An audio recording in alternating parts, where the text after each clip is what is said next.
The other thing we're going to get into, beyond the hockey stuff, is Michigan State hoops. Oh, yeah. Riger's going to say nice things about the Spartans. It's Izzo 7th. Yes. January, February. Izzo 7th. Congratulations. They won the Big Ten yesterday, Cookies. Honestly, though, can I call out Spartan fans?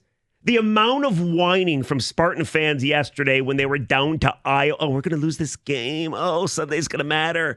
I thought Spartan fans acted very soft. Well, hold on. You were supposed to say nice things about them. Oh, congratulations, though. Oh, congratulations. They won the Big Ten. And this looks like a deep problem for other teams. Like, they won the best Big Ten ever because it's the deepest Big Ten ever. It's the first conference championship for Izzo in a half a decade, and they look poised to go on a serious run. Like, this is almost like 2020 when the season was canceled. They had won 7 in a row, and Cassius was amazing. And a lot of Spartan fans are like, listen, we're going to win it all this year. Season canceled. This team looks almost as scary.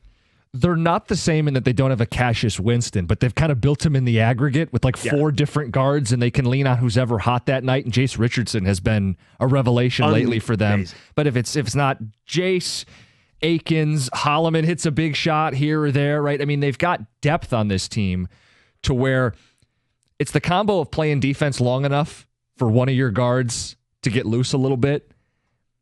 Look, a cold shooting night could end anybody's season, but MSU drags you into the deep water and they'll drown you. You come up for air, but you can't score on Michigan State late in the game. They suffocate you. Tucker was gone. That was his thing, remember? Yeah. We're going to drag you in the deep end. Apologies, Spartan fans. I should have used a better analogy. My point is they suffocate you on defense, and that allows them to go through some cold stretches offensively where they're not shooting well and still win, and all they've done is win these games.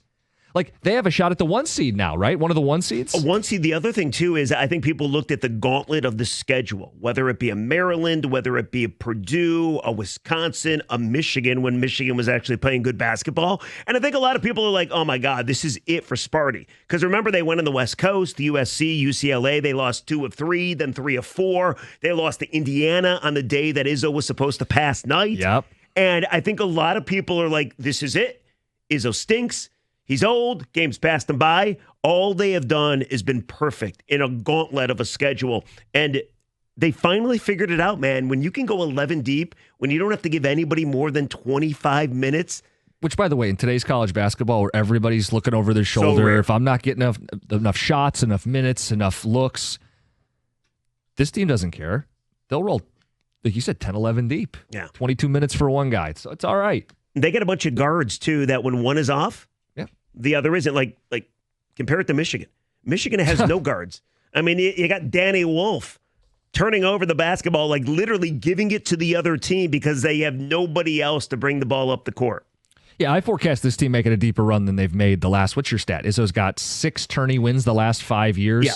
I mean, they've made the second weekend, I think, once. Yeah. And then they lost to Kansas State that one year. And that's the only thing is, like, with the praise, they have to do it in the tournament, but it feels like a team built to do that. Yeah, it feels like a team that will not fall short. And listen, I don't know what they'll do in the Big Ten tournament, but this team, it's going to be a problem in the NCAA tournament. And it gives me anxiety because I don't want to see Izzo get a second.